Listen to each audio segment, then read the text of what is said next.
Hello Saber fans from Saberland. Today I'm going to be walking you through the QD grip, the JSJ Saberbay QD grip for the Survivor Hilt.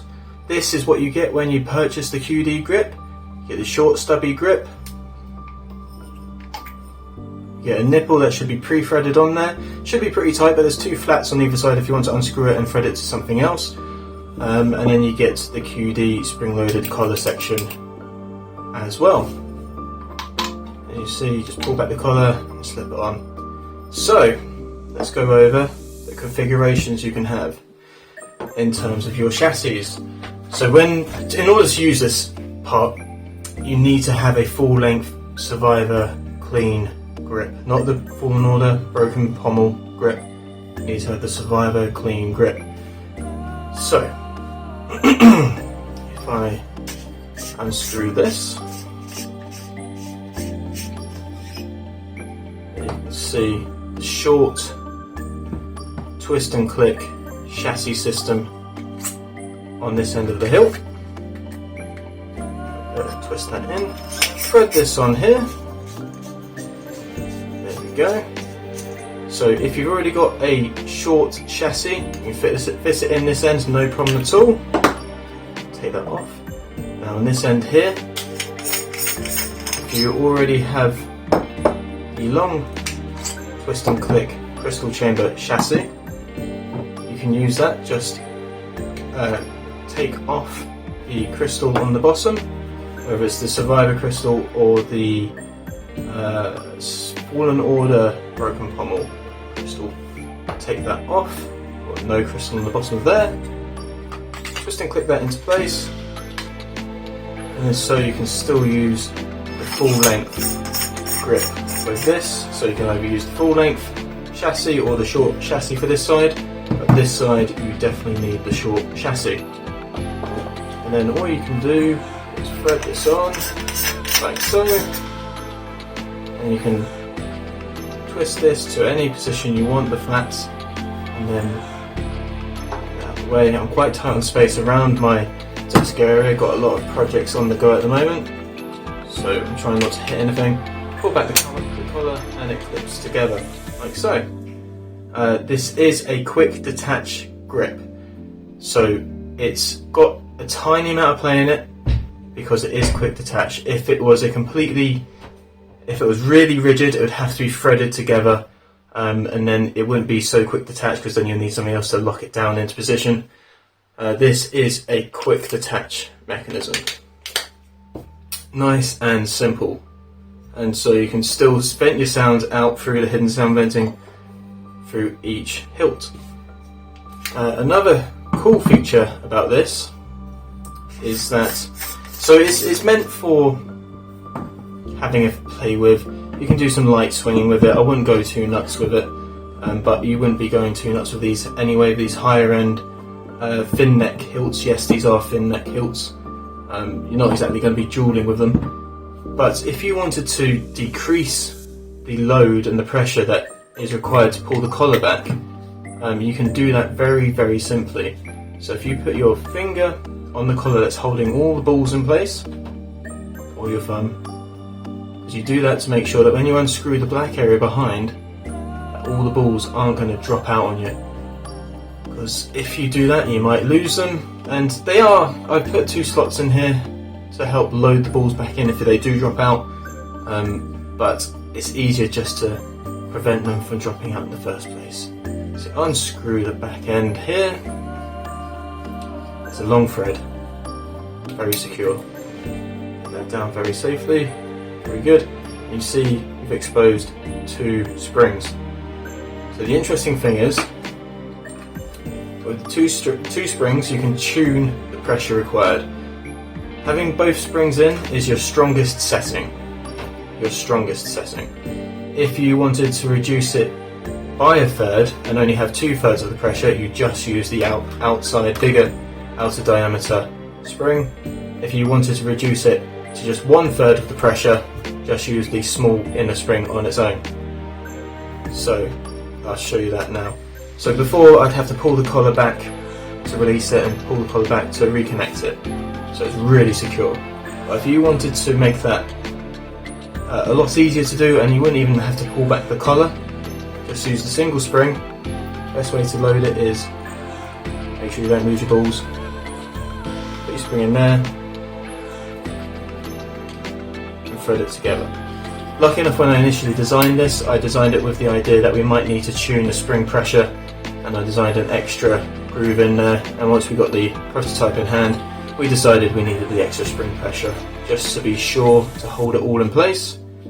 But if you're cosplaying and you want to show this off, you're doing a, I don't know, a fan film or anything like that, you just want to quickly disconnect it with no fiddliness, just want to pull it apart. Okay, let's move that spring out of the way. See, I'm not pulling back the collar, clips together. And to unclip it, just pull it apart. Now, you can clip that to your belt. Gravity, it's not going to come flying off on you. If you have a good steady walk, that's not going to come off on you. If you run, it's probably not going to come off on you. It's only when you really pull it that it will come apart. And only when you really push it, it will come back together. We recommend leaving both springs in there and having the strongest pressure possible to make sure it doesn't come flying off on you, or reduce the chances of it coming flying off on you, because it is a quick detach grip, QD grip. So I really do recommend having both springs in there. But there you go, you've got that option. Just be sensible with it. As I say, it is designed to come apart. Here we go. So going over some news on the Survivor Hilts. Yes, they are all sold out at the Saberbay. All of the Survivor Hilts are sold out. That doesn't mean all the accessories are sold out, it just means the main hilts are sold out. So Shane announced the other day we're doing another run of the Survivors. We could barely call it a Gen 2, to be honest. Everything from the Gen 1 is compatible with the Gen 2. Nothing changes in the chassis or the quick detach couplers or anything like that. It's just some surface finish changing. The shrouds will be made out of stainless steel. You'll have a vented pommel. That's about it. Yes, it's all just anodizing other than that. So we're doing another run, and any item you want from the Survivor Gen 2, version 2, whatever we're going to call it, I think we'll call it version 2, because it's not a new generation, it's just slightly different. All the parts there, the vented pommel to allow a 28mm bass speaker at the bottom to vent out, which will only be compatible with a single staff version, a single hilt version. That pommel will also be available to purchase separately, and you can put that on your Survivor version 1. Stainless steel shrouds as well, they will be available to purchase for your Survivor Gen 1, version 1, whatever we can call it. So yes, everything new about the Survivor Gen 2, those parts, if you want them, will be available to purchase for the Survivor version 1 Gen 1. So you're not losing out on anything if you want those specific things. If you want a second hilt and you've only got the one hilt, and you want to get a coupler, get the new version and it will be completely compatible with everything that you see here. And with that announcement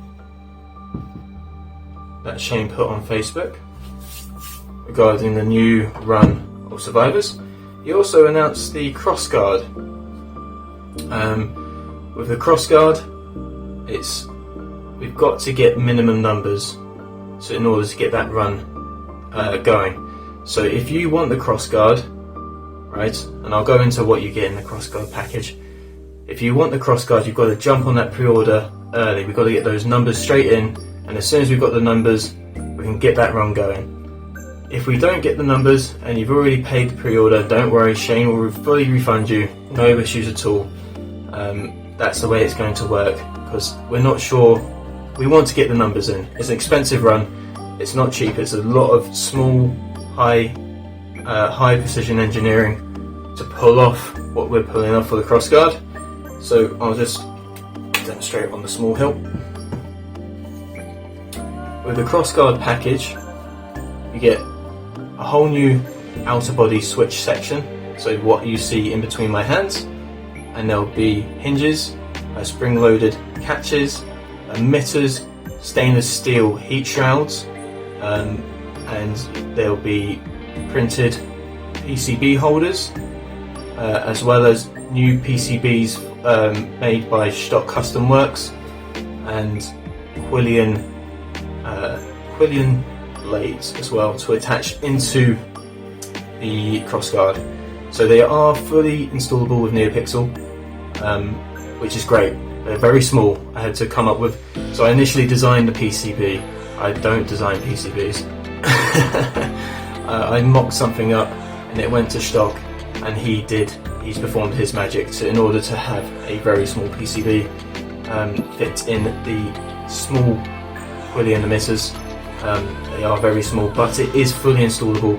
All of your chassis from previous will be compatible with the Crossguard as well, so there's twist and click mechanism in there.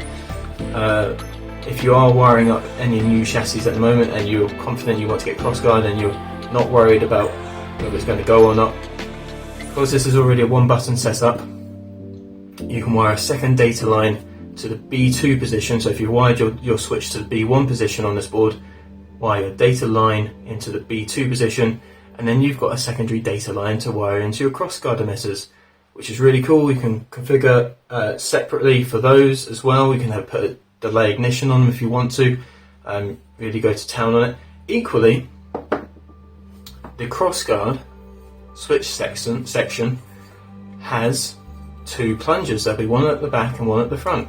It's completely mirrored both sides, as per the game shows.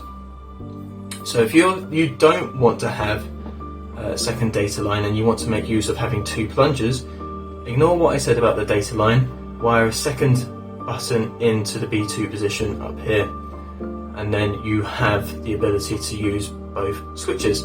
One or the other, either have an additional data line or an additional switch for the Crossguard. If you're wiring up your chassis now, it's just something to bear in mind. Equally, with the new generation of Survivor Hilts, I will be releasing a brand new chassis that I've designed. So it's, again, twist and click, completely compatible with your current fixed part of your chassis, and this is the crystal chamber version. There is a basic version as well. 28mm bass speaker at the bottom, OLED screen, crystal chamber, 18650 power keeper battery, spring-loaded battery tabs, Profi board CFX, Bluetooth unit, IAMP kill switch, and Stock Custom Works 2-switch MPXL PCB at the top. And this is a motorized crystal chamber.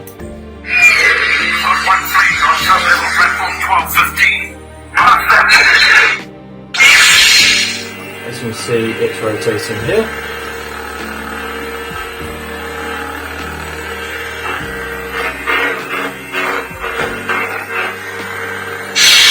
And that's all FDM printed. That's not from expensive shapeways or anything like that. It's all stuff that can be printed in-house at Saberbay.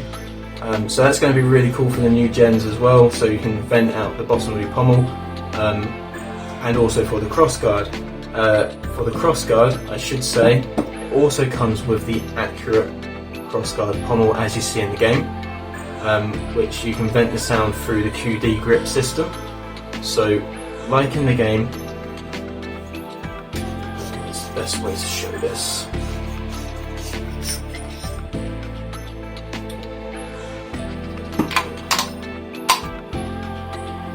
So the Crossguard in the game uses the extra long handle, and if you want to do the same, the Crossguard kit will come with the Crossguard pommel, but if you want to have the extra long grip section, you'll need the QD grip as well, and so it will look just like the real deal. Imagine the Crossguard on there. That's going to be absolutely awesome. So that's another thing.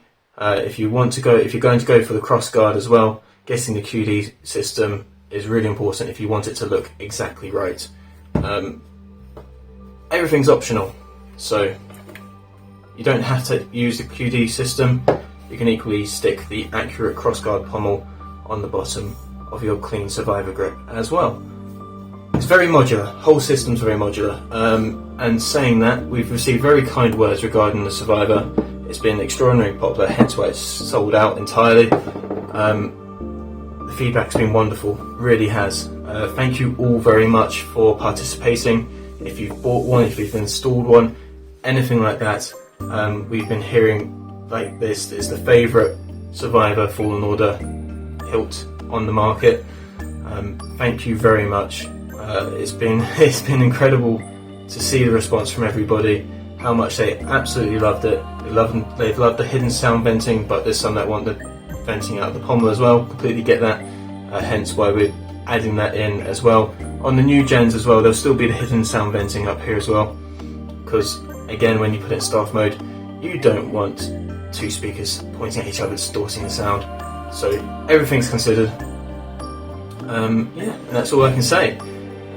It's been really lovely to see the response on this hilt and all of the modular things we've got for it, like the CoverTech wheel as well, the Fallen Order grip, now the QD grip, then the Gen 2s, and now the Crossguard. It's incredibly modular, and thank you all very much for your support. That's it, guys. I hope you understood what I said about the spring pressures in the QD grip. At the end of the day, it's very simple. Just do not lose your springs or your balls. Very important. But I hope you like the QD grip system. It's designed to be quick to detach. It's not designed to be a completely sturdy thread together. Never have to worry about it. It is quick to detach. Right. I think I've covered that enough. Is there anything else I want to Best not. Save it for another time. Hit like and subscribe and all that stuff, and I'll catch you in the next video. Thank you very much, guys. Have a good rest of your day. I'll catch you all later. Bye.